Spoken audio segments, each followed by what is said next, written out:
Assalamualaikum lovely innovators. I hope you all are doing great. Haji, we are here with another session and it was supposed to come little earlier, but it's okay. Better late than never.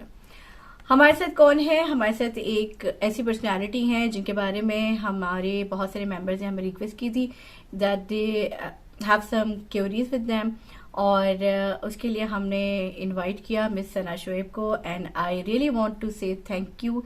बहुत बहुत शुक्रिया आपका सना कि आप हमारे इस platform पे आई. और आप सब सना को जानते हैं. You have been watching her videos. She has got a YouTube channel and her son's videos, mashallah, talented mommy, talented lady, a very good teacher and a competent trainer. Sana Shoaib is basically a Montessori directress and a social education teacher. She is also a trainer, means she has been conducting seminars and workshops for the teachers as well. And I'm so glad to have her today with us. कैसी हैं सना आप? अस्सलाम वालेकुम. Thank you so much to invite me here. Innovative mind group का, आपकी team का बहुत बहुत शुक्रिया. और मैं ज़रूर कहना चाहूँगी कि आपका ग्रुप बहुत ही अच्छी एफ़र्ट कर रहा है यंग टैलेंट को प्रमोट करने के लिए, उनको कॉन्फिडेंस देने के लिए, उनको इनकरेज करने की है. यंग टैलेंट को देखकर आपके ग्रुप में और बहुत ज़्यादा इनकरेजमेंट मिलती है.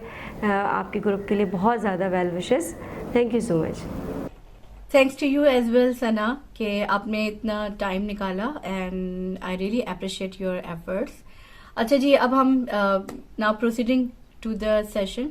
आपसे एक बेसिक क्वेश्चन है जो कि मैं भी पूछूंगी कि अब हमने थोड़ी सी टर्मिनोलॉजीज डिफरेंट यूज करनी स्टार्ट कर दी है. पहले मॉन्टेसरी कहा करते थे, अब कहा जाता है जनाब अर्ली एजुकेशन सिस्टम. तो थोड़ा सा बताएं कि what is early education system और इसको इनाम क्यों दिया गया है. मैं आपको सामने ज़रूर ये बताऊंगी कि टर्मोलॉजीज़ पुरानी नहीं है, काफ़ी पुरानी है. एक्चुअली हमने बात अब करना शुरू की है. बात भी अब क्या करना शुरू की, बल्कि मैं कहूँगी सुनना अब शुरू की है. आज से पहले ज़ाहिर मदर्स जब एजुकेशन से इन्वॉल्व हुई और एक ऐसा दौर आया कि जिस पे मदर्स जो है इन्वॉल्व हुई बच्चों के साथ, तो उनको पता चला कि क्या प्रॉब्लम्स हैं, क्या क्या हर्डल्स आते हैं, किस तरह बच्चों को लेके चले. अर्ली चाइल्डहुड एजुकेशन की बात आती है ना, तो पाकिस्तान में और अगर इंटीरियर जाते हैं तो बहुत सिंपल नर्सरी सिस्टम है जिसमें क्लास सिस्टम होता है. फिर एक आगे जाके उसको किंडरगार्टन सिस्टम में कन्वर्ट हुआ, जो कि मोस्टली स्कूल्स में किंडरगार्टन है. फिर मॉन्टेसरी सिस्टम को लास्ट सेंचुरी से बहुत ज़्यादा एफर्ट की जा रही है एजुकेशनिस्ट की तरफ से कि इसको किसी तरह से इम्प्लीमेंट करवाया जा सके. एक्चुअली अर्ली चाइल्डहुड एजुकेशन को बीइंग अ मदर, एक आम लेडी इसको कैसे अंडरस्टैंड कर सकती है, वो ये है कि हम ये समझते हैं कि जैसे कि अगर एक छोटा बच्चा है तो उसको वही हमने चीज़ें याद करवानी है, अल्फ़ाबेट्स याद करवाने, नंबर्स याद करवाने, बुक्स है, राइटिंग है, रीडिंग है. हम समझते हैं कि सिर्फ यही एजुकेशन है, लेकिन अर्ली चाइल्डहुड एजुकेशन इससे बहुत कहीं ज़्यादा है. इसका स्कोप बहुत ज़्यादा है, क्योंकि अगर हम इसको थोड़ा सा समझने की कोशिश करें कि चाइल्ड इस वक्त डेवलपमेंट के प्रोसेस से गुजर रहा होता है, तो एक एजुकेशनिस्ट जो अर्ली चाइल्डहुड एजुकेशन से बिलोंग करता है उसको उसके ग्रोथ के पैटर्न्स को अंडरस्टैंड करना, उसकी साइकी को अंडरस्टैंड करना, उसकी मेंटल हेल्थ को अंडरस्टैंड करना, उसकी सोल हैप्पी है, सैड है, इसको फॉलो करना बहुत ज़रूरी होता है. तो अर्ली चाइल्डहुड एजुकेशन में gross motors, fine motors and learning in child and decision making and so many things जो इसमें इन्वॉल्व होती है. और हमारा पहला एम ये होता है कि हम उनके ग्रोथ के पैटर्न्स को अंडरस्टैंड करते हुए उनको एक्टिविटीज़ करवाएं. ओके जी, फाइन, सही. मेरी तरह बहुत सारे लोगों की जो कन्फ्यूजन है वो क्लियर हो गए होंगे, आई होप. और अब इसके बाद मेरा नेक्स्ट क्वेश्चन है. अच्छा, ये क्वेश्चन की जो डिमांड है वो हमारे पास इनबॉक्स आई थी कुछ पेरेंट्स की तरफ से, और कुछ जो मेरे दिमाग में आते जा रहे हैं. मैं आपसे spontaneous I am asking now. अच्छा, अभी आपने बताया अर्ली एजुकेशन सिस्टम के या early education early childhood education के बारे में. अच्छा, थोड़ा सा मुझे इसके बारे में बताएं कि ये किस एज से स्टार्ट किया जाता है, और वैसे नॉर्मली भी बच्चों की स्कूलिंग किस एज से स्टार्ट हो जानी चाहिए. थोड़ा सा आप इसके बारे में डिफाइन करेंगे प्लीज़. सामिया, देखिए, स्कूल बच्चे को कब भेजना है, इनरोल करवाना है, डेफिनेटली पेरेंट्स की अपनी चॉइस है ना. लेकिन मैं यहाँ पे ज़रा सी बात थोड़ी सी आगे की करूँगी कि हम इसको इस तरह डिसाइड करेंगे कि बच्चों की लर्निंग कब से स्टार्ट करनी है। लर्निंग स्टार्ट एक्चुअली हमें कब से करनी है। अब आप किस मेथड से लर्निंग कराते हैं, होम स्कूलिंग कराते हैं या कोई ट्यूटर अरेंज करते हैं या आप स्कूल ज्वाइन करवाते हैं, ये आपकी अपनी चॉइस है। इसके लिए भी मैं आपको डेफिनेटली थोड़ा सा इसके बारे में भी मैं अभी आपसे बात करूँगी। देखिए, लर्निंग तो हम बीइंग अ स्पेशल एजुकेशनिस्ट हम तो ये कहते हैं कि लर्निंग मदर वूम से ही स्टार्ट हो जाती है, क्योंकि जब बच्चा एक बॉर्न होता है तो वो रोना जानता है, वो भूख को समझता है, वो दिन और रात के कॉन्सेप्ट को समझता है, वो मदर और फादर को पहचानता है। तो लर्निंग का प्रोसेस तो हम जैसे हमारे यहाँ कहा जाता है, मुहावरा है कि माँ की गोद से ही स्टार्ट हो जाती है। तो लर्निंग बेसिकली हमें कब से स्टार्ट करनी है। तो आप अगर देखेंगे ना कि बच्चा जो है, हम समझते हैं कि बच्चा बहुत कमज़ोर है, बहुत नाजुक है, वो थक रहा है। एक आम मदर की सोच ये आती है कि भाई स्कूल जाएगा तो बड़ा टफ़ हो जाएगा, बर्डनाइज हो जाएगा, टफ़ रूटीन हो जाएगी। लेकिन मैं आपसे ये बात ज़रूर करना चाहूँगी कि क्या घर में जब बच्चा होता है तो वो अपनी एनर्जी वेस्ट नहीं कर रहा होता, या घर में वो कैसा टाइम अपना यूटिलाइज़ कर रहा है, घर में उसकी लर्निंग हो रही है या नहीं हो रही। तो ये, और आप या घर का कोई भी और फैमिली मेम्बर उसको प्रॉपर लर्निंग के लिए कितना टाइम दे रहा है। तो ये आपके वो क्वेश्चंस होने चाहिए कि क्या घर बेहतर है या स्कूल भेजना। और बच्चे रात 1-1 बजे तक जाग रहे होते हैं और सुबह 11 बजे उठ होते हैं, यानी उनकी कोई रूटीन नहीं होती, तो वो क्या वो अपना टाइम ज़ाया कर रहे हैं। अच्छा, अब एज फैक्टर पे आते हैं। Definitely being a special educationist और मॉन्टेसरी डायरेक्ट्रेस, हमने इस चीज़ को लर्न किया है कि बच्चे स्कूल के लिए कब रेडी होते हैं। तो मॉन्टेसरी सिस्टम 2.5 से स्टार्ट हो जाता है। मोस्टली स्कूल्स जो हैं से स्टार्ट हो जाते हैं, और जो हमारे किंडरगार्टन सिस्टम है वो 3 to 4 ईयर्स के बच्चों को इनरोल करते हैं। अगर मैं आपको एक टर्म दूं कि कॉग्निटिव डेवलपमेंट जब बच्चों में स्टार्ट हो जाती है, तो हम इस कॉग्निटिव डेवलपमेंट के साथ ही बच्चों को इनरोल करवाना एक आइडियल कंडीशन होती है। कॉग्निटिव डेवलपमेंट बेसिकली माइंड से रिलेट करती है कि बच्चे में मेमोरी आ गई है, बच्चे में थिंकिंग्स आ गई हैं, बच्चा डिसीजन मेकिंग कर रहा है, बच्चा चॉइसेस करने लग रहा है, तो उसमें चॉइस करने की एबिलिटी आ गई है। तो इट्स मीन जर्नलाइज क्या होता है, हम मदर सोचती हैं कि हाँ जी बच्चे जो है सेल्फ ईटिंग पर आ गया है, बच्चे की सेटिंग हो गई है। हम एक जर्नल माँ ये सोचती है, लेकिन एक एक्सपर्ट की जो आई है वो ये देखती है कि बच्चे के अंदर उसका जो माइंड है वो कॉग्निटिव डेवलपमेंट में एंटर हो गया है, तो हम उसको स्कूल के लिए वो बच्चा रेडी हो जाता है। सामिया, मैं दिल से ये बात चाहती हूँ कि हमारी मदर्स इस चीज़ को अंडरस्टैंड करें कि हमारे बच्चे ग्रोथ के किस स्केल पर हैं, उनकी मेंटल हेल्थ कैसी है। क्योंकि मदर्स का ज़्यादातर फोकस क्या होता है कि भाई वो अच्छा खा रहे हैं, अच्छा पहन रहे हैं, हेल्दी हैं, उनकी टमी फुल रहा है ना। लेकिन इससे ज़्यादा है रिस्पॉन्सिबिलिटीज़ हमारी, इससे बहुत ज़्यादा है। तो अगर मदर एज अ मदर आप इस चीज़ को अंडरस्टैंड नहीं कर सकते, तो हमें डेफिनेटली अच्छे स्कूल्स का इंतखाब करना चाहिए, ऐसे स्कूल्स का इंतखाब करना चाहिए जिसमें ऐसे एक्सपर्ट्स लोग हों जो आपके बच्चे के ग्रोथ के पैटर्न्स को अंडरस्टैंड करें और उनके अकॉर्डिंग जो है वो सिस्टमेटिक वे में एजुकेशन को लेके चलें। एक मदर को ये सजेशन ज़रूर देना चाहूँगी कि क्योंकि बच्चे में लर्निंग तो हो रही है, आप इनरोल करवाएं या ना करवाएं, काइंडली उसको घर में उसका एक लर्निंग का टाइम सेट करें। क्योंकि वो बच्चे जो स्कूल जाते भी हैं उनके बावजूद उनको, आपको पता है, घर में लर्निंग आपने स्टार्ट करनी होती है। बेसिकली होता क्या है कि मदर बहुत लाइट ले रही होती हैं बच्चों की एजुकेशन को, और क्या होता है कि बच्चों की एक लर्निंग का एक आइडियल टाइम जो होता है वो गुजर चुका होता है। आपको अंदाज़ा नहीं है कि आप इस टाइम को अगर वेस्ट कर रही हैं तो आप क्या वेस्ट कर रही हैं। अच्छा, आपसे बात करते हुए मुझे अभी एक question popped in my mind कि हम जो बात कर रहे होते हैं बच्चों की एजुकेशन के मुतालिक और मॉन्टेसरी ट्रेनिंग के मुतालिक, मॉन्टेसरी फिलॉसफी, ये हम पेरेंट्स एज ए पेरेंट हम किस तरह इसको समझ सकते हैं, इसके बारे में कुछ थोड़ी सी, हाँ मतलब आप क्या इसके बारे में डिटेल बताना चाहेंगी? ये एक बहुत बड़ा टॉपिक है, लेकिन मैं इसको थोड़ा सा समराइज़ करने की कोशिश करूँगी। इंशाल्लाह इस पे कभी हमारी आपसे हुई बात तो डिटेल में कभी करेंगे। देखिए, एक्चुअली मुझसे सब सवाल करते हैं कि भाई रीडिंग कैसे लर्न करनी है, या मैथ्स की कोई प्रॉब्लम है उसको कैसे सॉल्व करना है, या राइटिंग के इश्यूज़ आते हैं। लेकिन एक बात मैं ज़रूर आपसे कहूँगी कि कोई भी मेथड बग़ैर फ़िलासफ़ी को अंडरस्टैंड किए हुए वर्क नहीं करेगा। यानी अगर मुझे अच्छे रिज़ल्ट्स मिलते हैं तो मुझे मॉन्टेसरी की वो फ़िलासफ़ी, वो रूल्स, वो प्रिंसिपल्स मैंने अच्छी तरह से समझे हुए हैं, जिसकी वजह से मुझे बहुत अच्छे रिज़ल्ट्स मिलते हैं। यानी मैं अपनी जो बच्चे के साथ मैं सेटिंग करती हूँ, जो प्रेजेंटेशंस देती हूँ, उन प्रिंसिपल्स को फॉलो करते हुए करती हूँ, तो इसलिए मुझे एक बच्चे में बहुत अच्छे रिज़ल्ट्स मिलते हैं। तो डेफिनेटली यहाँ हम इसलिए हैं कि हम अपनी मदर्स को थोड़ा एजुकेट कर सकें, उनको मोटिवेट कर सकें और उनको थोड़ा समझा सकें। देखिए, मदर्स को मैं जितना सिंपल हो सके मैं इस बात को समझाऊंगी। मैं अपनी स्क्रीन भी आपके साथ शेयर कर रही हूँ जिसमें ये पॉइंट मेंशन हुए हुए हैं। देखिए, मॉन्टेसरी की फ़िलासफ़ी, जो मॉन्टेसरी थी हमारी, जिन्होंने इस सिस्टम को इन्वेंट किया, मैं तो कहूँगी she was a great lady. She was the doctor, physician and educationist as well.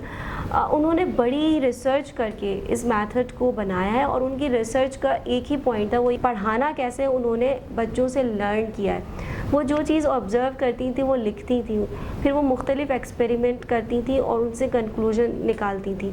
तो जो उन्होंने हमें प्रिंसिपल्स और जो फ़िलासफ़ी सेट करके दी है, मैं आज को थोड़ा सा उसको लाइटली सा आपसे शेयर करती हूँ। देखिए, सबसे पहले फॉलो द चाइल्ड उन्होंने कहा है। एक बात मैं आपको बताऊं सामिया, दुनिया का कोई भी बच्चा किसी भी लैंग्वेज से बिलोंग करता हो, किसी भी एरिया से बिलोंग करता हो, कितनी भी रिच फैमिली से हो या लोअर क्लास फैमिली से हो, वो एक ख़ास पैटर्न पे चल रहा होता है और वो पैटर्न जो है नेचर की तरफ से उसको दिया हुआ है।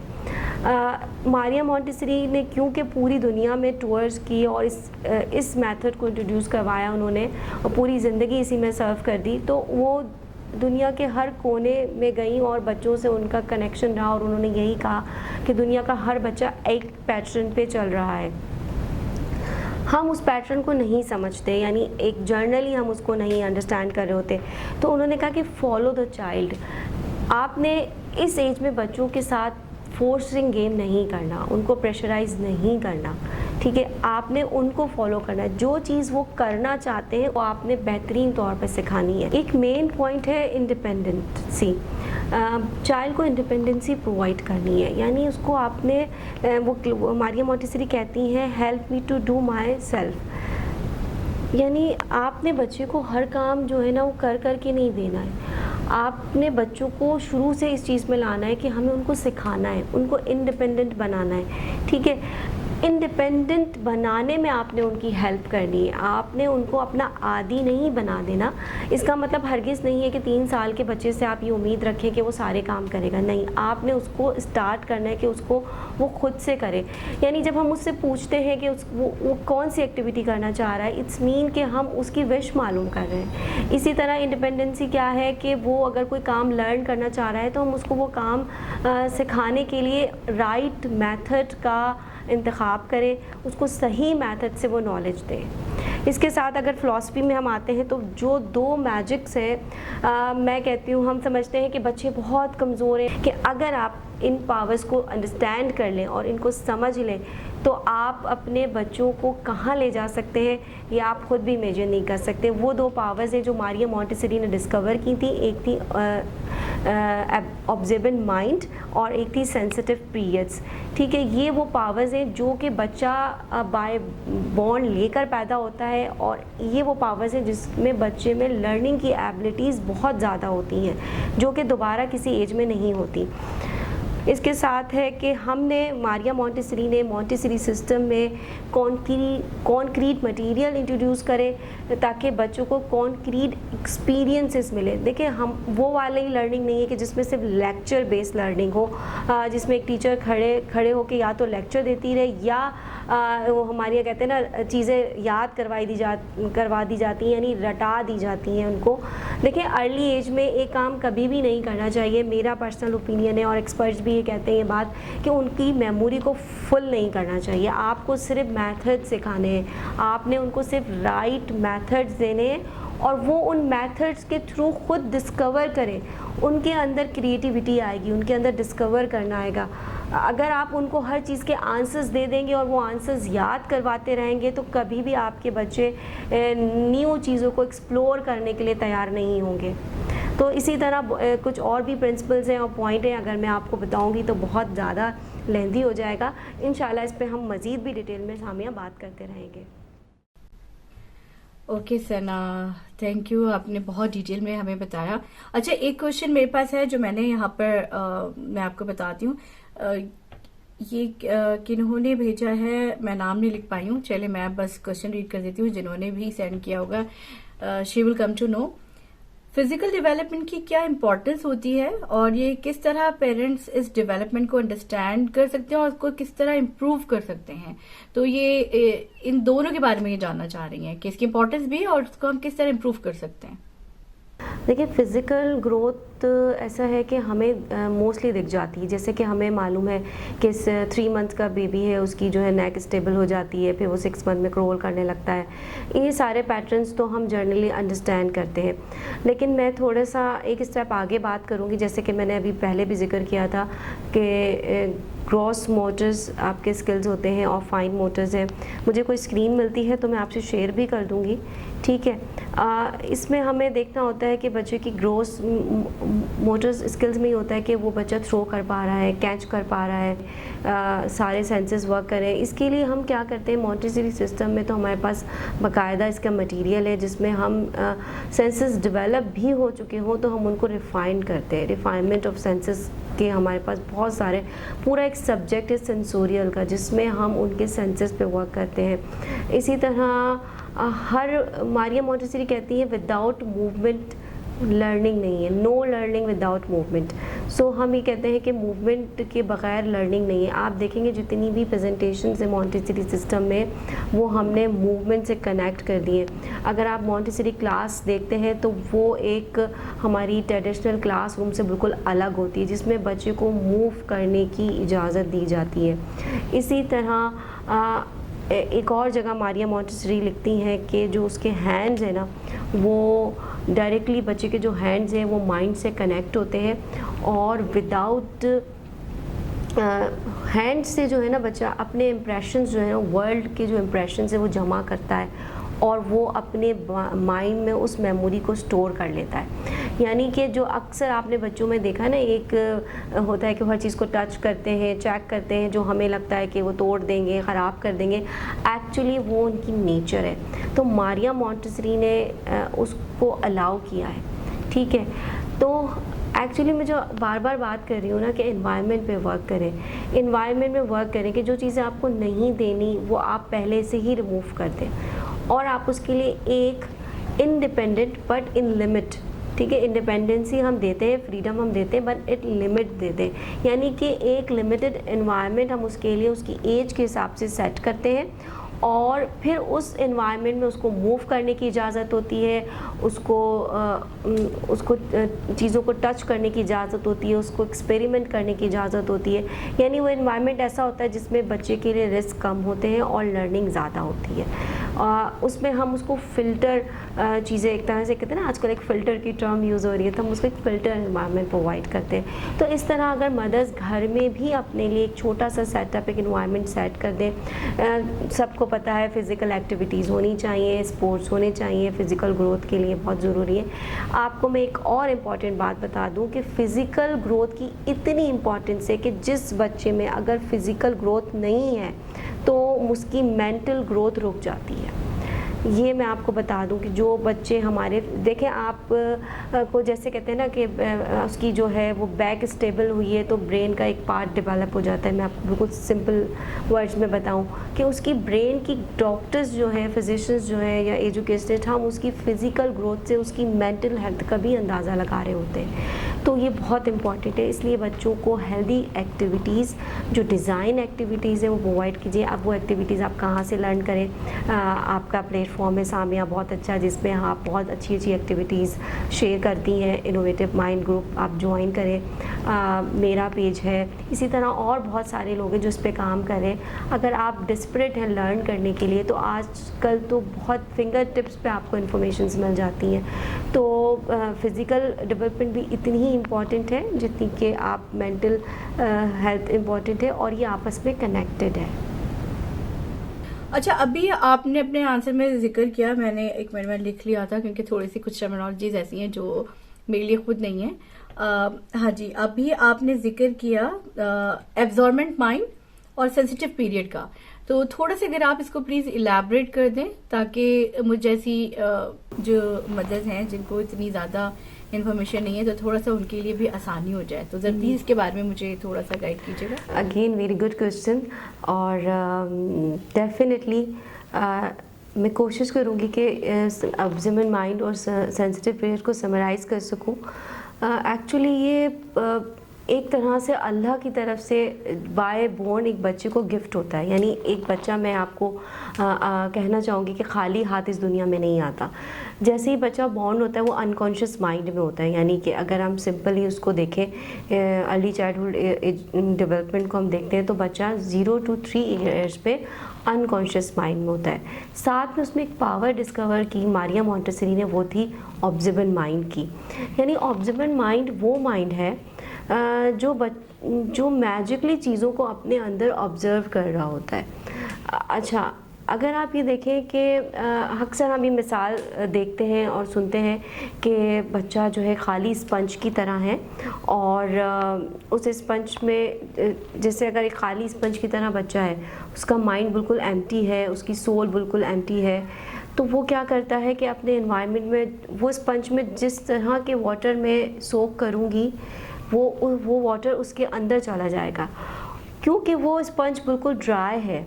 तो जो फर्स्ट टाइम उसके अंदर वाटर जाएगा वो लाइफ टाइम के लिए उसके अंदर स्टक हो जाएगा वो वाटर। यानी अगर वो डर्टी वाटर है, गंदा वाटर है, तो वो स्पंज में गंदा पानी चला जाए, वो उसकी पर्सनैलिटी बन जाता है। तो ऑब्जर्वेंट माइंड को डिस्कवर करने के साथ साथ हम ये बात कहते हैं कि हम एनवायरनमेंट पे काम करते हैं। यानी कि बच्चे को एक ऐसा एनवायरनमेंट प्रोवाइड किया जाए जिसमें बच्चे की मेंटल हेल्थ अच्छी हो, उसकी ग्रोथ अच्छी हो, वो हैप्पी हो, उसको वहाँ पे करने के लिए एक्टिविटीज़ प्रोवाइड की जाएं। और वो देखिए, इसकी मिसाल ऐसे है कि अगर मैं उसके साथ अरबिक में बात करती हूँ बच्चे के साथ, तो वो अरबिक बोलने लग जाता है। मैं जिस रूटीन पर होती हूँ बच्चा उस रूटीन पे आ जाता है। यानी वो ऑब्ज़र्व करके चीज़ों को लर्न कर रहा होता है। तो हमें बच्चे की इस पावर को यूज़ करना आना चाहिए कि सिर्फ बच्चा देख रहा है और सीख रहा है। तो अगर हम उसको उस वक्त पॉजिटिव चीज़ें दिखाएं, पॉजिटिव एनवायरनमेंट दें, पॉजिटिव लर्निंग कराएं, आपने करना कुछ नहीं है, सिर्फ उसके सामने अच्छा बिहेव करना है, अच्छा काम करना है, तो उसको एज इट इज़ ही सीख जाएगा। और ये इतना परमानेंट उसकी लर्निंग होती है कि लाइफ टाइम उसके साथ स्टिक करती है। हम अक्सर बच्चों में हमें कंप्लेन आती है कि बच्चे 6 ईयर और 5 ईयर और 7 ईयर्स में बच्चे बदतमीज़ी कर रहे हैं, बच्चे बात नहीं सुन रहे हैं। सो मेनी हम कंप्लेन सुनते हैं। एक्चुअली वो जो उसकी नेचर बन चुकी होती है वो अब आपको दिखना शुरू होती है।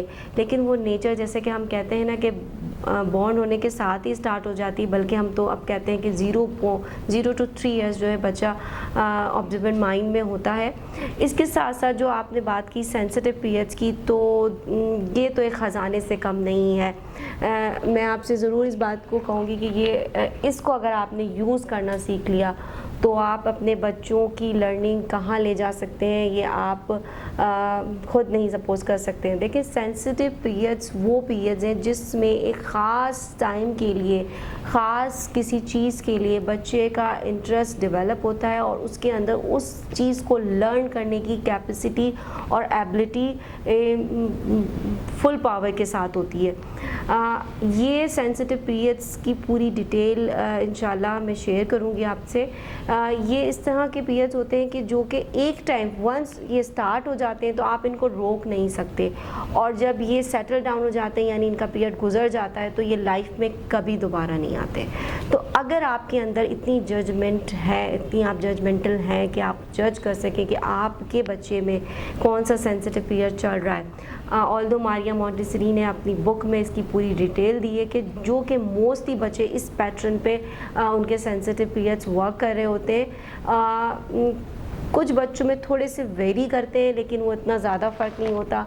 तो जो मारिया मोंटेसरी ने अपनी एक्टिविटीज़ में आपने देखे हर प्रेजेंटेशन में एज मेंशन की है, वो इसीलिए की है कि जिस एज में जो सेंसिटिव पीरियड बूस्ट कर रहा होता है, एक्टिव होता है, वो उस एज में उस हिसाब से वर्क करवा रही होती हैं। मैं भी अक्सर अपनी अगर आपने मेरा यूट्यूब चैनल ज्वाइन किया हुआ है तो मैं आप देखते रहोगे कि मैं भी अक्सर अपनी ही जो प्रेजेंटेशंस उसमें एज मेंशन करती हूँ। ये सेंसिटिव पीरियड्स क्या हैं?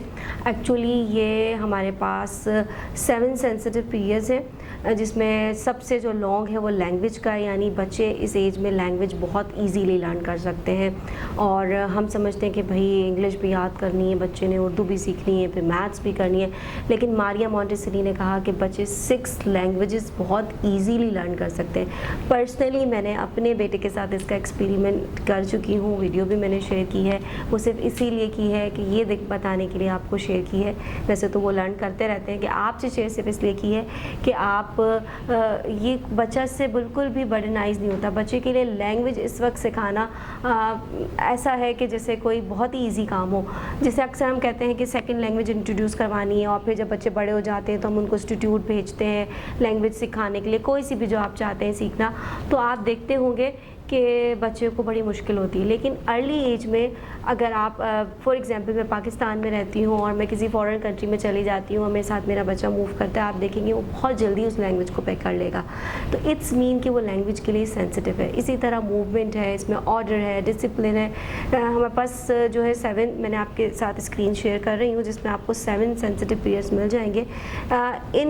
अगर आपने इनको अंडरस्टैंड कर लिया और इस टाइम को यूज़ कर लिया तो आप अपने बच्चों की लर्निंग को बहुत अच्छा बूस्ट कर सकते हैं। थैंक यू वंस अगेन, और आपका भी शुक्रिया कि आपने हमारे इस प्लेटफॉर्म के ऊपर हमारे साथ ज्वाइन किया है।